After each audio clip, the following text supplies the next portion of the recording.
রাজনীতি ঘুরে ফিরে চাঁদাবাজদের হাতে। অনেক দলকেই তো দেখলাম, এবার জামায়াতকে একটা সুযোগ দিতে চাই। আমার পা চলে না, কিন্তু বিবেক ঠিকঠাক আছে। আমি বুঝি কে অন্যায় করে। এইবার আমি ন্যায়ের পক্ষে, আমি দাঁড়িপাল্লায় ভোট দিব। এই কাজটা কারা করছে? বিপদে কেউ আসে না পাড়ার, জামায়াতের ছেলেগুলো আগে আসে। ওরা শাসক না, আসল সেবক। জামায়াতের নেতা শাসক হতে চায় না হারায়, তারা সেবক হয়ে পাশে দাঁড়ায়। এমন একটা দেশ যেখানে ঘুষ ছাড়া চাকরি হয়, যেখানে নেতা মানে দানব না, দায়িত্বশীল।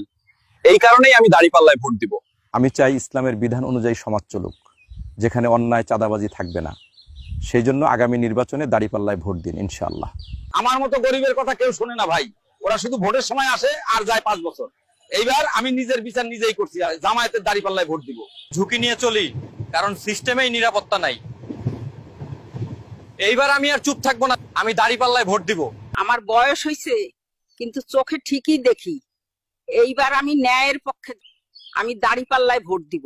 আগামী 4 জুলাই রংপুর জিলা স্কুলে জামায়াত ইসলামীর বিশাল সমাবেশ আছে, জানেন কি? হ্যাঁ জানি তো, আমরা সবাই যাব ইনশাআল্লাহ।